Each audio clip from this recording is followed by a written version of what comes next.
Nila nila dati, yung parang ibig sabihin may video sila. Babae yan yung anak mo yan. Isa talaga ang fans mo. Bossing, ikaw naman, si daddy naman daw. Ano kung... Yung dito ko, mga siguro mga 30 minutes pa lang yung motor, masakit na. At saka pag nakaupo ako ng... Alam mo kung bakit? Ang tawag dyan is compression. Pero, sana hindi kayo ma-offend ha. Kahit pa paano, bawas tayo ng kahit mga ilang ano lang, pounds lang. Basta ang mahalaga, kahit 1 pounds lang, at least, kasi habang bumibilog tayo, habang bumibigat tayo, minsan tayong masaltak ng konti, yung parang, kunyan, napaupo tayo sa sopa o sa monoblock, yung parang napaganyan, no? May epekto yun sa mga disc natin, yung mga ganito. Napipirat po yan. Ngayon, kaya nga nasabi mo, hindi ako makatagal pagka umuupo, nangangawit ka agad. Nagmumotor ako, konting, parang yung pressure niya, parang nandito, parang may naiipit na hindi ko mawari. Ganun yun kasi yung bigat. Ayan.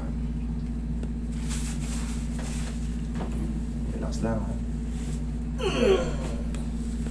Yung patagilid. Kaya. Ayan yan, no? Oo.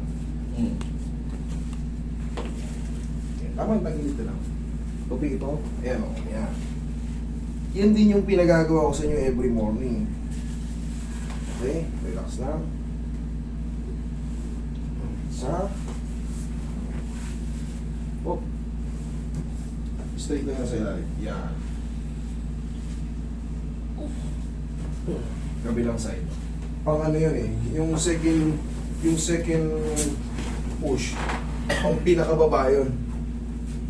Pag itong patag, kahit saan dyan tumutunog. Pero pag in-adjust ko yun dyan, kinerve ko ng konti. Ang gusto kong patamaan doon yung pinakababa. Yan, regular. Okay, relax lang. Yan o. Ito, pang L5S1. Okay, tihaya. Okay, sige. Malakas na mga away. Malakas sa mga away. Magaling. Magaling na eh. Okay, bossing. Kaya mo tumapa?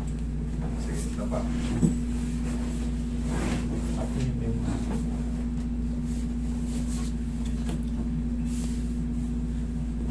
Kaya pa kaya natin makabawas ng timbang? Kaya pa kaya? Hindi na. Sarap kasi kumain eh. Wala tayong magawa pagka nandiyan ay pagkain eh. Kaya yan.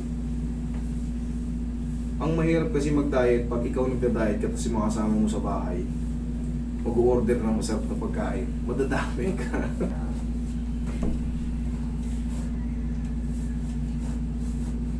Relax lang po muna ha. Inhale. Exhale.